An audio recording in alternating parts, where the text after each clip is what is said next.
Bonjour à tous, je suis Florence Porcel, Community Manager officielle de l'Univers, et je vous souhaite la bienvenue dans le 33e épisode de ce podcast où je vais vous parler de la comète Ison, de Saturne, de l'ISS, d'une BD à offrir, de Mars, d'anecdotes sur Gravity et de jeux concours de Lego de l'espace. Et commençons par un anniversaire, puisque le 1er novembre dernier, le télescope d'Arecibo a fêté ses 50 ans. Le télescope d'Arecibo, c'est d'abord cette incroyable construction qui est à la fois une prouesse technologique et un magnifique exemple d'artefact qui utilise la nature avec intelligence, puisqu'il a été construit sur une cavité naturelle. Et ce n'est pas un télescope qui voit les choses grâce à la lumière, lui, il utilise les ondes radio. C'est ce qu'on appelle donc un radiotélescope, et c'est le plus grand télescope simple du monde. Quelques chiffres pour s'en rendre compte. Son antenne est la plus grande antenne convergente incurvée jamais construite, avec un diamètre de 305 mètres et une surface composée de 38 778 panneaux d'aluminium. Il a fallu 3 ans pour construire le tout, quand même. Et à la base, il n'a pas du tout été conçu pour écouter l'espace, mais pour étudier la ionosphère, c'est-à-dire la partie supérieure de notre atmosphère. Et puis en fait, les scientifiques se sont rendus compte qu'il était tellement puissant qu'ils ont très vite élargi leur champ de recherche. Du coup, Arecibo étudie quand même la ionosphère, il regarde des astéroïdes, il a découvert des choses à propos de Vénus et de Mercure, il trouve des pulsars, ce qui a valu un prix Nobel aux 2 scientifiques qui travaillaient sur ce sujet, il file des petits coups de pouce à la NASA, et ces données sont celles qui servent au projet SETI at Home, qui consiste à utiliser l'ordinateur des personnes qu'ils souhaitent pour augmenter la puissance de calcul de SETI pour trouver un signal radio extraterrestre. Et il a joué dans de nombreuses fictions d'ailleurs, vous l'avez sûrement vu dans le James Bond GoldenEye, dans la série X-Files, dans le jeu Battlefield 4 ou bien sûr dans le film Contact, où le personnage de Jodie Foster est inspiré de Jill Tarter, qui a dirigé l'Institut SETI pendant des années. Et d'ailleurs, Arecibo fait pas que recevoir des ondes radio, puisqu'il a à son tour envoyé un message destiné à une éventuelle civilisation intelligente qui se trouverait dans l'amas M13.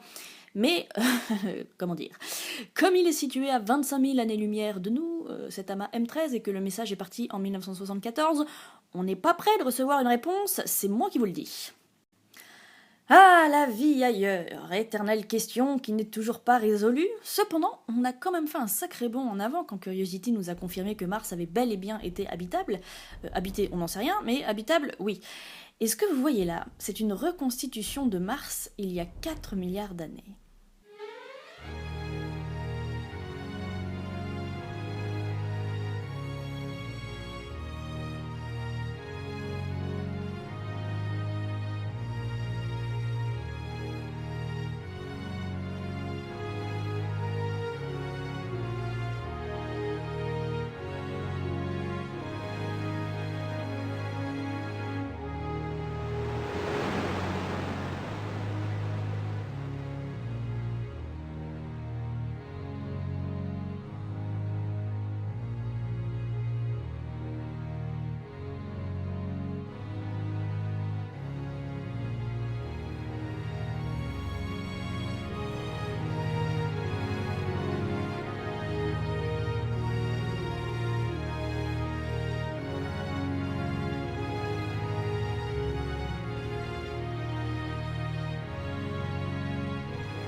En tout cas, je sais plus trop bien si on cherche de la vie ailleurs juste par curiosité ou parce qu'on commence à en avoir ras-le-bol de la nature humaine. Et ce tweet de Astronomy Blog l'illustre très bien. Il dit, je traduis, « Si jamais je devais expliquer à une force extraterrestre sur le point de nous envahir pourquoi il devrait épargner l'humanité, j'espère que ça n'arrivera pas juste après avoir lu des commentaires sur Internet. » Et c'est tellement vrai. Internet est la plus merveilleuse chose qui soit arrivée ces derniers temps à l'humanité, mais c'est aussi là que, personnellement, je perds complètement foi en elle assez régulièrement. Oui, parce que en vrai, je suis une éternelle optimiste et je reste persuadée qu'on est capable de trop belles choses pour être foncièrement mauvais, mais bon, régulièrement, je me prends de jolies baffes dans la gueule quand même. Mais là où c'est vraiment grave, parce que mes états d'âme personnels, on s'en fout un peu, hein, c'est qu'un journal américain historique comme Pop Science, qui existe depuis 141 ans, ce qui est considérable hein, par rapport à l'histoire des États-Unis, eh ben ce média a décidé de purement et simplement fermer les commentaires sous ses articles. La directrice des contenus, Suzanne Labarre, a expliqué que les commentaires étaient mauvais pour la science. Et quand elle développe, ça donne ça, je la cite. Les personnes qui publient des commentaires forgent l'opinion publique forge la politique publique forge comment, si et quoi la recherche va être financée. Vous commencez à comprendre pourquoi nous nous sentons obligés de désactiver ces commentaires. Voilà, alors j'arrive pas à savoir si cette solution extrême est bonne ou pas, mais en tout cas, il faut bien avouer que cet argument-là se tient. Parce que je suis quand même tombée récemment sur quelqu'un, par exemple, dans des commentaires, qui te soutient mordicus qu'on nous ment et qu'on n'est jamais allé dans l'espace, et que la Terre est plate, hein, bien entendu. Donc, quand tu lis ça, ben ouais, t'as juste envie de pleurer, en fait. En tout cas, si vous aviez encore un doute sur ces questions, je peux vous l'assurer, bien sûr que si, nous sommes allés dans l'espace, et même qu'on y est en permanence depuis environ 20 ans. Et même qu'on y emmène des objets, dis donc. Et pour le coup, c'est une première historique, la torche olympique a fait un petit séjour dans l'espace accompagné par 2 astronautes russes en sortie extravéhiculaire le 10 novembre dernier. 1996. All right, and we can see you from the ground, and the view is breathtaking. And we tried. We did angle against anything. Okay, please direct us. What? Okay, a few centimeters from the right shoulder.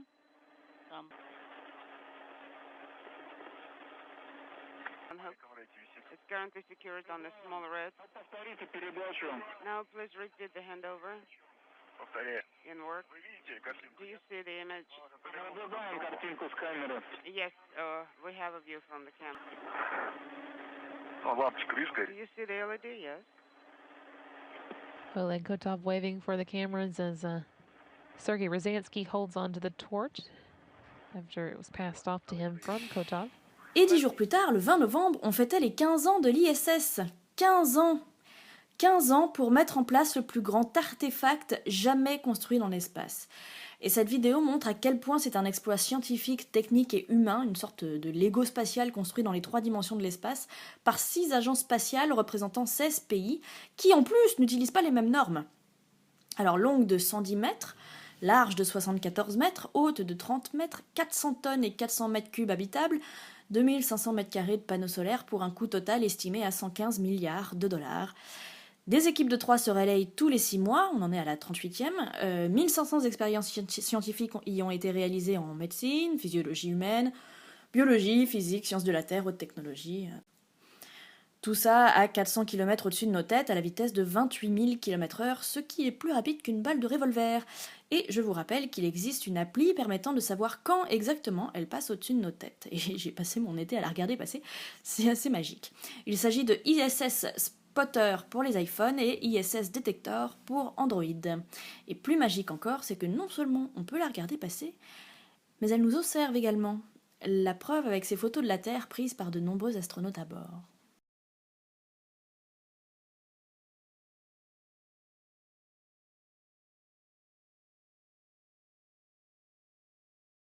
Elle est belle, notre planète, hein, couverte d'océans.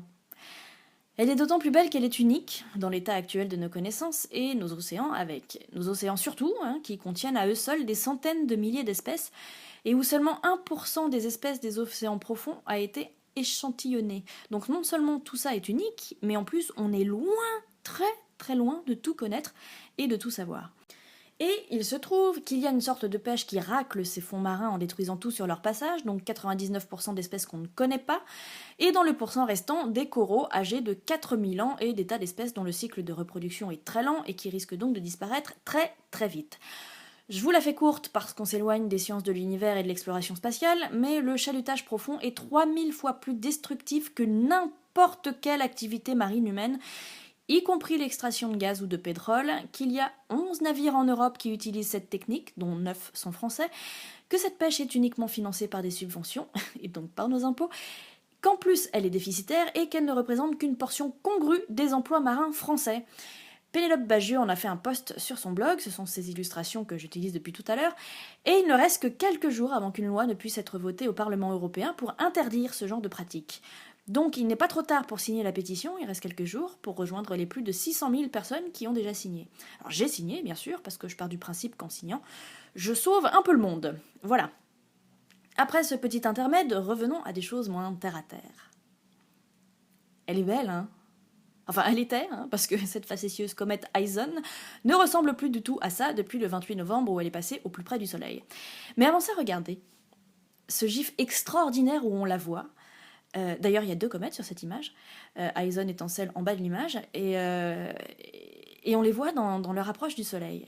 Alors, on voit très très bien comment le vent solaire influence les queues des comètes, à des vitesses évidemment très accélérées. Mais quand même... Enfin, moi, j'ai pas pu m'empêcher de penser à des spermatozoïdes et de voir les planètes comme des ovules, en fait.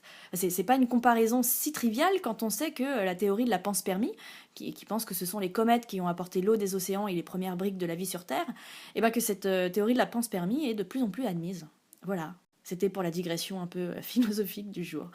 Mais pour en revenir à Ison, elle a donc frôlé le soleil le 28 novembre dernier, et comme elle est composée de glace, on s'inquiétait pour elle. Hein. Elle nous a d'ailleurs fait une sacrée farce en disparaissant complètement des radars pendant plusieurs heures, et donc tout le monde l'a crue morte, elle a disparu. Et en fait, elle a réapparu plusieurs heures plus tard, certes diminuée, mais bel et bien là. C'était un truc assez fou à suivre en direct. Cependant, il semble que plus rien ne subsiste d'elle à l'heure où j'écris ces lignes. On n'aura pas le spectacle incroyable promis pour Noël. Tant pis. En parlant de Noël, vous êtes sûrement en pleine course aux cadeaux, alors si vous manquez d'idées pour un enfant ou un ado, ou même pour un adulte d'ailleurs, je vous conseille cette BD, L'Europe dans l'espace, où l'exploration spatiale côté ESA est racontée de différentes façons. Alors déjà par le personnage de Tania, une astronaute, dans une BD en 2 parties où elle doit faire face à des terroristes qui veulent qu'elle emmène des diamants jusque dans la station Mir.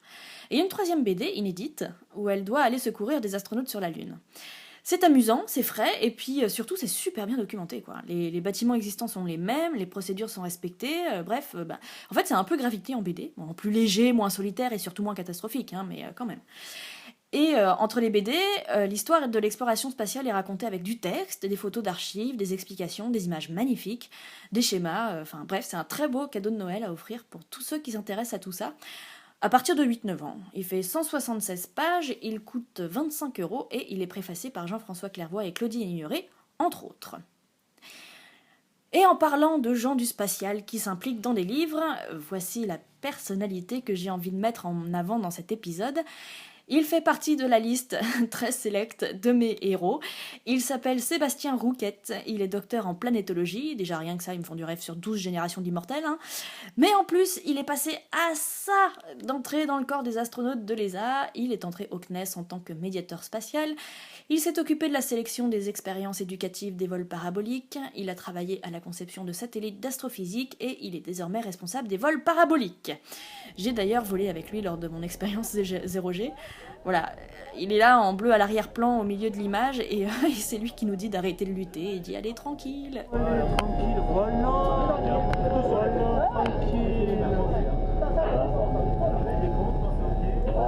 Voilà. Et ne me demandez pas comment il fait pour rester debout, je n'en ai aucune idée. Ce garçon n'est pas humain. Bon, et en plus, il dit des choses géniales que je vais encadrer chez moi, du genre ça, alors je le cite. On entend souvent des commentaires du genre « le spatial ça coûte cher », c'est faux, c'est environ 10 € par Français et par an, 0,1% de l'évasion fiscale. 1 € investi dans le spatial rapporte même 19 € à l'économie de notre pays, c'est énorme. C'est très bien, mais cela n'est qu'une partie du bénéfice. Le plus important à mes yeux n'est pas ce qui brille, ce qui est monnayable. Non, la vérité est ailleurs. On vit dans un monde où l'humain doit être pesé, mesuré, évalué, chiffré, rentabilisé, et je pense que c'est une erreur. Ce qui fait le bénéfice maximal, c'est la connaissance. La science est à préserver de même que la musique, le théâtre, la littérature. L'expression scientifique est le 10e art. La connaissance est à prendre au premier degré. Elle nous éveille à ce que nous sommes, un peu comme lorsque les premiers satellites nous ont renvoyé l'image de la Terre, notre propre place dans l'univers. Mais bien sûr, il y a aussi la connaissance qui nous permettra d'acquérir de nouvelles compétences. On n'en a pas toujours conscience, la recherche fondamentale pose les jalons des inventions majeures de demain. Juste un exemple, on imaginait dans les années 70 que l'apport de l'espace se ferait en particulier dans le domaine des communications.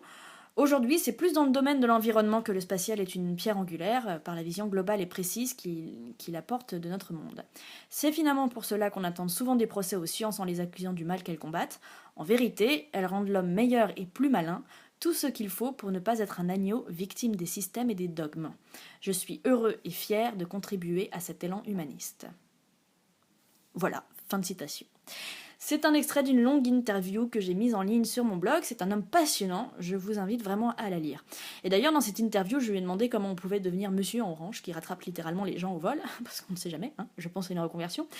Et ça a inspiré ce dessin absolument génial à la blogueuse dessinatrice Anka, que je remercie chaleureusement et qui illustrera peut-être régulièrement des sujets abordés dans ce podcast.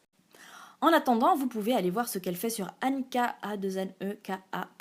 c'est très chouette, et une version humoristique de ce dessin est en ligne sur mon blog, dans le billet dédié à ce podcast.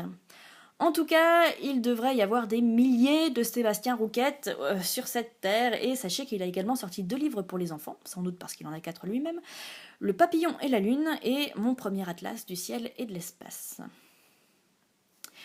Prenons un peu de distance avec un autre bidule connecté. Un site qui s'appelle chromoscope.net propose de regarder la Voie lactée, notre galaxie, dans toutes les longueurs d'onde, des rayons X aux ondes radio. Et c'est fou comme ça change, et qu'on n'y voit jamais la même chose. Ça permet aussi de rappeler que les sens humains sont limités.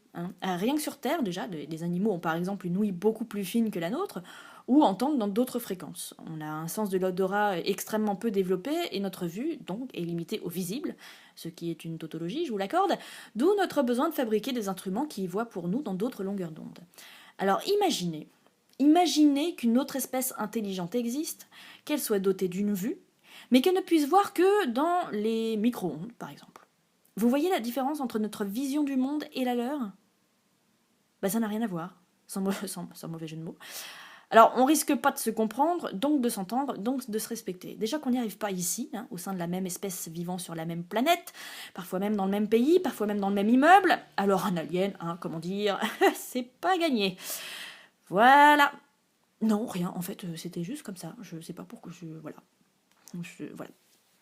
Mais justement, tiens, restons dans le bidule connecté et l'humain. Je ne sais pas si vous savez, mais 2013 est l'année des mathématiques de la planète Terre. Pour l'occasion, Tasse de Science propose une série de vidéos sur ce thème, illustrées par Aurélie Bordenave, qui illustre déjà les semaines dessinées de la tête au carré pour France Inter.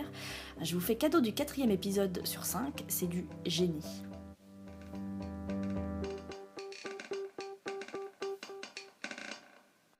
L'homme est une créature compliquée, qu'il est difficile de ranger dans une catégorie. Égal à lui-même, il est un, il est entier. Comme il fait partie de la nature, on peut dire que c'est un entier naturel. Il est tantôt positif, tantôt négatif, tantôt franchement nul. En fait, le bon fond de l'homme est tout relatif. Les hommes sont très souvent divisés par des idées. Un même individu peut lui-même être partagé sur un sujet. L'homme discute, dispute, réfléchit, il se veut rationnel. Je pense, donc je suis. Je fais bien partie du monde. Oui, l'homme est réel, mais il est difficile à cerner. L'homme est en plusieurs morceaux. Il est la somme d'un corps matériel, sa partie réelle, et d'un esprit immatériel, sa partie imaginaire. Un mélange d'imaginaire et de réel. C'est précisément ce qui le rend si complexe. À la naissance, l'homme part de zéro. C'est son point d'origine. À partir de là, son corps, c'est-à-dire sa partie réelle, grandit et vieillit en abscisse. L'imaginaire, lui, peut varier tout au long de la vie. Il évolue sur l'axe des ordonnées, mais souvent de manière désordonnée. À l'intersection de ces deux parcours, imaginaire et réel, il y a l'homme complet. Plus l'imaginaire de l'homme est développé, et plus son angle de vue par rapport au monde réel est ouvert. On appelle cet angle l'argument. Donc plus un homme a d'imaginaire, et plus l'argument qu'il a à présenter est important et devrait être écouté avec attention. Malheureusement, plus la partie réelle de l'homme, c'est-à-dire son corps, vieillit, et plus son angle d'ouverture sur le monde faiblit. Il est donc très important de cultiver son imaginaire et de le faire grandir toute sa vie, afin de rester le plus ouvert possible. Voilà, et toujours pour rester dans les mathématiques, je vous conseille absolument de courir voir le documentaire en ce moment à l'affiche qui s'appelle « Comment j'ai détesté les maths ». C'est brillant, c'est drôle, c'est tendre, on apprend plein de choses. Comment les maths sont partout autour de nous, comment elles ont participé à la crise économique, comment on les utilise au quotidien. Enfin, c'est passionnant, c'est vraiment passionnant, on suit des gens passionnés. Et enfin bref, je vous conseille vraiment d'aller le voir, ce documentaire est une petite merveille. Voilà. C'est la destinée de 1000 ans maths. Les mathématiques, c'est du sérieux, c'est du solide, ça fait peur. C'est devenu en fait une espèce de truc qui tétanise tout le monde en disant je comprends plus rien. C'est pas normal ça va pas.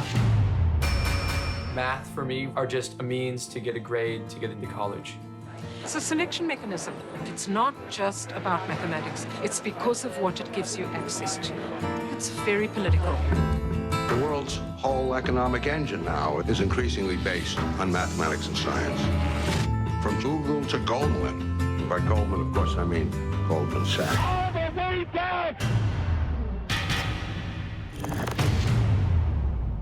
You know, mathematics, the moment you misuse it, it pays you back.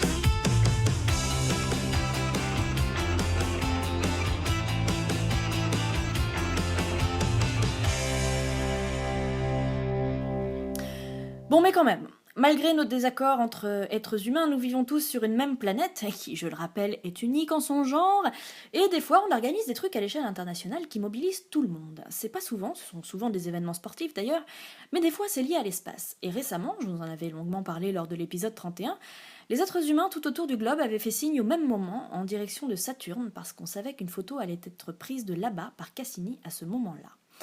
Et d'autres clichés viennent d'arriver. Le temps de traiter les données, de reconstituer les images, etc., etc. Voici donc Saturne. C'est une vraie photo. Ce sont les vraies couleurs. Et nous sommes dessus. Vous ne vous voyez pas ? Ok, alors voici la même photo légendée.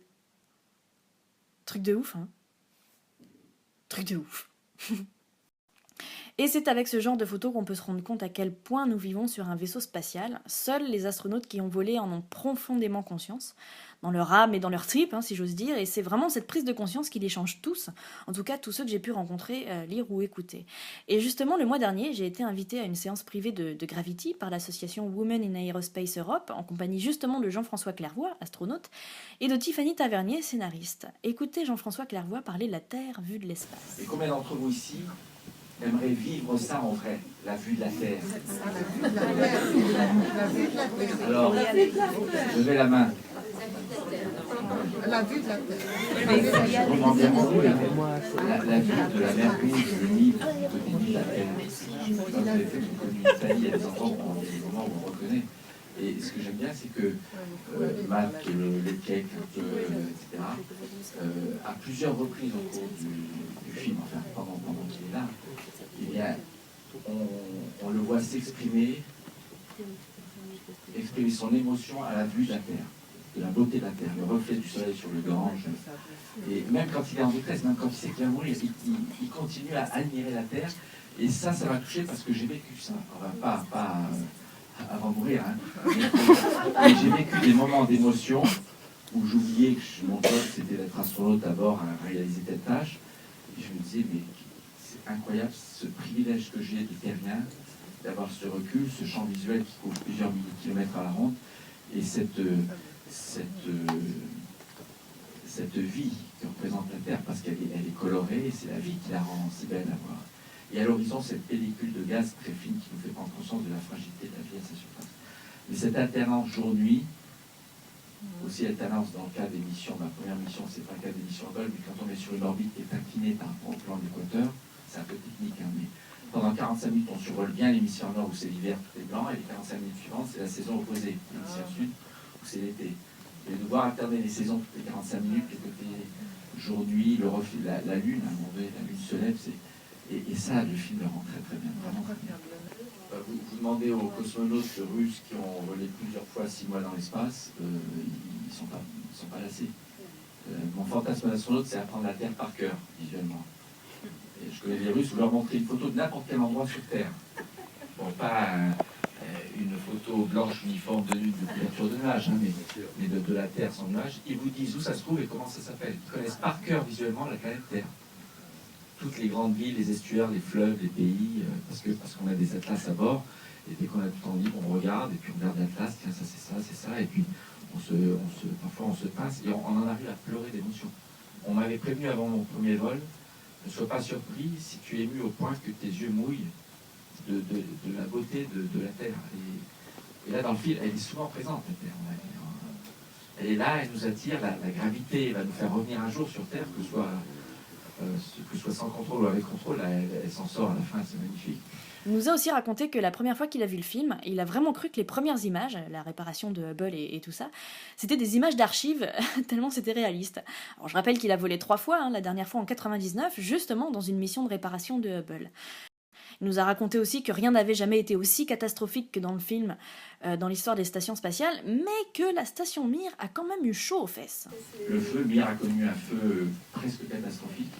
D'ailleurs, il y a une allusion à cet incident dans Mir, puisque quand elle rentre dans la station spatiale, on voit à un moment donné une cartouche qui se dépasse dans tous les sens avec un dard lumineux. Ces fameuses cartouches, qui sont à peu près grandes comme ça, identiques à celles qu'on a dans les avions qui vous donnent de l'oxygène. Quand on vous dit en pleine dépressurisation, l'oxygène descend, c'est pas l'oxygène qui vient d'une bonbonne de gaz, d'oxygène pressurisé. Chacun a sa petite cartouche chimique individuelle qui alimente pendant 15 minutes ses masques. Eh bien, dans Mir, une de ces cartouches n'a pas fonctionné normalement et elle a maintenu une flamme de 1 mètre de long, très lumineuse, comme un chalumeau, pendant une dizaine de minutes, le temps que tout le produit chimique soit consommé. Et ce qui a empêché l'équipage d'accéder à son Soyouz, parce que la flamme barrait la route. Ils ont essayé d'étouffer avec des chiffons, des serviettes. Ça a fait une fumée épaisse à tel point qu'ils ne voyaient pas leurs doigts en tendant le bras. Un tâton, ils ont cherché les masques à oxygène. Jerry Nadger, même le premier qui prend, ne marchait pas, ils en cherché un deuxième. Ils ont gardé le masque à oxygène sur le visage pendant 24 heures d'affilée, en attendant que les filtres arrivent à renettoyer l'atmosphère. Donc le feu à bord, grave, est arrivé à bord de Mir. C'est en fait les 3 conditions, les 3 urgences pour lesquelles les checklists sont en papier. Alors, tout le reste est électronique à bord de la station. Dans la navette, tout était papier, mais aujourd'hui, tout est électronique, sauf les 3 cas d'urgence qui sont communs à tout milieu confiné en sous-marin. C'est pareil, c'est le feu, la fuite, en fait, le sous-marin, c'est l'eau qui rentre, mais pour nous, c'est l'air qui sort, et la toxicité de l'atmosphère. Pour parmi ces trois problèmes graves, Mir a connu le feu et la toxicité de l'atmosphère en même temps, et a connu la fuite d'air en juin 1997. Elle a perdu un tiers de son atmosphère suite à une collision d'un très très gros débris qui était son propre vaisseau ravitailleur qui a percuté à 10 mètres par seconde au mauvais endroit. Donc ces incidents qu'on voit dans le film ont existé. Il y a plusieurs allusions à des cas avérés d'incidents plus ou moins graves, certains très graves, qui ont été connus dans l'espace. On n'a jamais perdu un équipage en orbite depuis 50 ans. Il n'y a eu que 4 accidents mortels, 2 côté russe, 2 côté américain, mais qu'à la montée ou à la rentrée. On n'est pas en orbite. Mais on a connu des expériences, des catastrophes. Il nous a parlé aussi des 2 autres grosses incohérences du film, tout en disant que c'était pas si grave, ça reste du cinéma, pas un documentaire. C'est qu'une combinaison spatiale, ça se retire pas comme ça. En général, on s'y met à plusieurs, ça tient plus de l'armure que de la combinaison de mécano quand même. Il y a notamment tout le circuit de refroidissement rempli d'eau pour rafraîchir quand on est du côté du soleil et réchauffer côté nuit, qui avait d'ailleurs été à l'origine de la fuite d'eau dans le casque de Luca Parmitano au mois de juillet. Et deuxième grosse incohérence, physique cette fois-ci, c'est quand George Clooney est au bout du câble et que Sandra Bullock essaye de le rattraper. Alors en vrai, il suffirait qu'elle le tire vers elle pour qu'il la rattrape. Et d'ailleurs, on le voit très bien après, quand elle tente de s'échapper de l'ISS en Soyouz.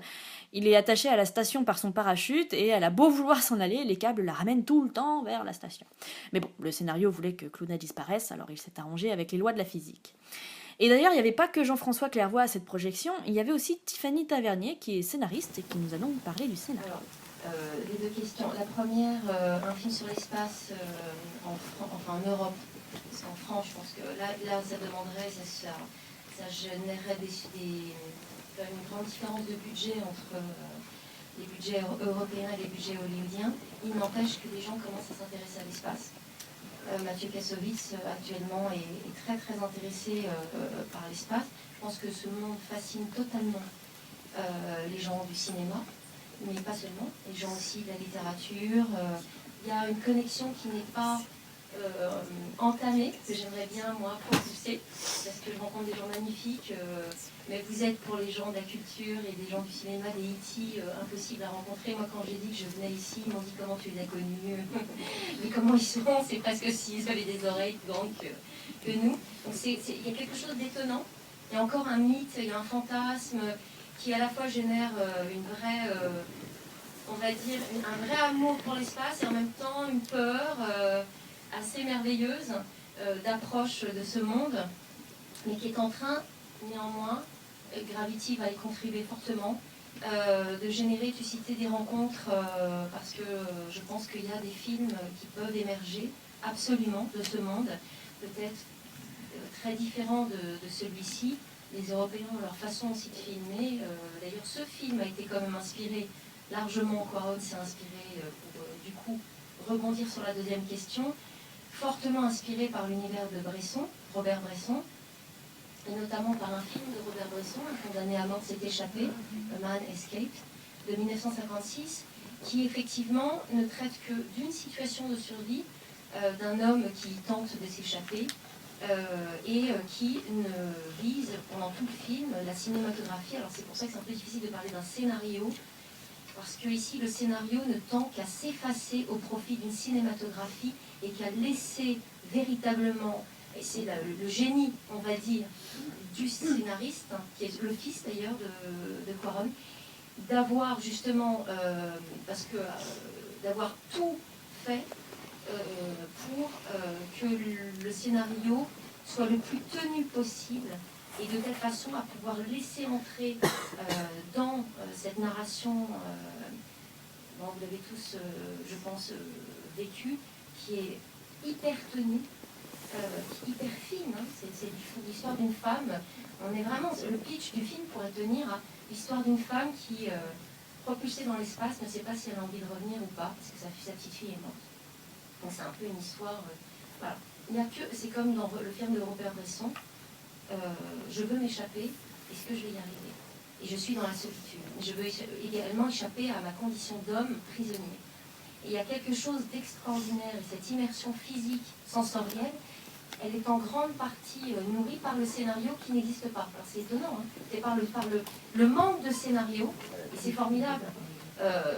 C'est un coup de génie, moi j'adore ça. Le manque de scénario, c'est-à-dire le retrait du scénario, permet l'incursion totale de l'univers cinématographique et le mouvement de l'espace. Et moi j'adore ça. Alors ça fait 2 fois que je le vois, je pleure, je m'envole, et ça ne veut pas dire qu'il n'y a pas de scénario. Il y a justement un scénario très... c'est très très pensé. C'est 4 ans de boulot, et je pense qu'en scénario c'est 2 ans de boulot avec des milliers de pages qui ont été arrachées, parce qu'il y a une documentation géniale. Ça c'est un travail d'Américains, j'adore les Américains, j'adore les romanciers américains pour ça. Ils savent bosser. Il y a eu sans doute une immersion de leur part dans le monde de l'espace pour obtenir juste quelques phrases comme ça, quelques anecdotes pour nourrir comme ça cette trame. Voilà, donc si quelqu'un connaît Mathieu Kassovitz, dites-lui que je veux bien un rôle. Hein. Non mais sérieusement, je suis prête à passer des auditions, tout ce que vous voulez. Voilà, n'hésitez pas si vous le connaissez. Et Jean-François Clairvoy nous a d'ailleurs apporté quelques précisions sur la préparation de Gravity. L'équipe a fait un vol parabolique dans l'avion de Novespace, mais pas Sandra Bullock. En fait, elle a failli y passer dans le crash d'un jet privé il y a quelques années. Et depuis, elle a peur en avion. Alors son staff avait demandé les CV de chaque personne à bord du 0G, leurs qualifications, leur parcours, leurs heures de vol, enfin... Voilà, donc Novespace a dit « Ok, ben non, en fait, ça va pas être possible. » Donc pas d'apesanteur pour Sandra Bullock, mais pour préparer son rôle, elle a quand même fait un Skype avec Cady Coleman, qui était dans l'ISS à l'époque. Et c'est elle qui lui a dit que quand on se relâche complètement en apesanteur, on retrouve une position fétale. Donc ce que vous voyez là, c'est pas faux, mais... quand même, pour l'avoir expérimenté moi-même, moi ce que j'ai constaté, c'est que les bras s'envolent aussi, et avec les coudes écartés. Alors ça fait moins sexy que ça, hein, c'est sûr, et moins fétal, donc je pense que c'est pour ça qu'ils ont gardé cette position. Par contre, ce que je savais pas du tout, c'est que toutes les scènes d'apesanteur qu'il y a dans Apollo 13, c'est du vrai apesanteur. Ils ont tourné tout ça dans un avion de la NASA, 12 minutes en tout dans le film, je crois. J'imagine même pas le nombre de paraboles de 20 secondes que ça fait. 36, hein, remarque. Mais je crois qu'il a fallu 3 fois plus de prises pour que ce soit dans la boîte. Et Jean-François Clairvoy nous a dit aussi que du coup, le vomi dans Apollo 13, c'est du vrai vomi. Hein. Ce qui me rassure, je me sens vachement moins seule, du coup. Cela dit, la NASA n'a pas été consultante sur Gravity. En revanche, elle a donné accès à toute la documentation qui était demandée. Mais elle avait été consultante sur Armageddon et sur Space Cowboys. Et d'ailleurs, Jean-François Clairvoy nous a raconté qu'en sortant d'un exercice de simulation, il avait croisé Clint Eastwood, qui était là pour préparer son rôle. Voilà. Hein. On croise de tout à la NASA. Hein. Et il nous a dit deux autres choses à propos du film également, c'est qu'en vrai, les stations ne sont pas sur la même orbite, alors que dans le film, si, mais que c'est pas si grave, parce que ça pourrait arriver, et que la scène que j'ai trouvée un peu ridicule, où elle se propulse vers la station chinoise à l'aide d'un extincteur, et ben cette scène n'est pas si ridicule, puisque le premier Américain dans l'espace avait à peu près le même système pour se déplacer, une sorte de pistolet à gaz, donc comme quoi, hein. Voilà. Et ensuite, la conversation a porté sur les femmes dans l'espace, puisque c'est la raison d'être de l'association. Et j'ai appris qu'il y avait une femme dans l'équipage de la mission qui avait mis Hubble sur orbite en 1990. Et que, homme ou femme, c'est la même chose, hein, aucune différence n'est faite. Chacun a un rôle bien défini, un poste, chacun sait ce qu'il a à faire, et voilà, c'est tout, il n'y a pas à se poser 12 000 questions. Hein. Jusque quand il n'y a qu'une femme dans l'ISS parmi un équipage majoritairement masculin, les Américaines demandent un quart d'heure d'intimité matin et soir derrière un rideau pour changer, alors que la Russe, elle s'en fout complètement. Voilà, en tout cas, si vous voulez rejoindre l'association Women in Aerospace Europe, c'est ouvert à tous, hommes et femmes bien sûr, travaillant ou pas dans l'aérospatiale. Je mettrai tous les liens de le billet dédié à ce podcast sur mon blog. Et pour finir, je vous informe que le magazine Ciel et Espace organise un grand jeu en partenariat avec Lego, l'ESA, le CNES, Universcience et plein d'autres. Il y a 3 catégories, enfants, ados et adultes, et le but du jeu est de proposer une maquette en Lego la plus fidèle possible de Philae, l'atterrisseur de la sonde Rosetta, actuellement en route vers une comète et qui devra se poser dessus. Il y a des sacrés cadeaux à gagner, hein, comme des Lego de l'espace évidemment, mais aussi des abonnements, des maquettes d'Ariane 5, des livres et le premier prix catégorie adulte. C'est quand même rien d'autre qu'un séjour au centre de contrôle de l'ESA à Darmstadt en Allemagne pour assister en direct à l'atterrissage de Philae sur une comète qui se trouve très loin. Enfin, c'est un truc de ouf quand même. Enfin, voilà. Pour avoir assisté en direct à l'atterrissage de Curiosity du centre de la Cité de l'Espace à Toulouse, je vous assure que ce genre de truc, mais ça te transcende, mais d'une force... mais que c'est assez... voilà, donc si vous êtes fort en Lego, jouez, faites un truc, mais allez-y. Enfin voilà, tentez votre chance. Tout est expliqué dans le dernier numéro de Ciel et Espace. Un abonnement à ce magazine est aussi une très bonne idée de cadeau de Noël, hein, quand j'y pense. Et c'est expliqué également sur leur site internet, je crois. Et voilà, c'est la fin de cet épisode 33. Merci à tous de continuer à suivre ce podcast malgré le rythme beaucoup moins soutenu qu'il a pris. Et sachez que la meilleure manière de me dire que vous l'appréciez, c'est de lui mettre une note sur iTunes et surtout de me laisser un petit commentaire. Ça me fait toujours super plaisir. Voilà. Entre 2 podcasts, vous pouvez m'écouter tous les lundis et tous les jeudis sur France Inter dans la tête au carré à 14h45. Je suis sur Twitter, vous pouvez liker la page de mon blog sur Facebook où je relaye non seulement mes billets mais aussi quand il y a des lives de décollage de fusée par exemple. Et j'espère qu'au prochain épisode, je pourrai vous dire si oui ou non je passe au second tour dans la sélection des astronautes qui iront s'installer définitivement sur Mars. Prenez du temps pour être dans la Lune, faites des choses qui vous mettent des étoiles dans les yeux, et à très bientôt.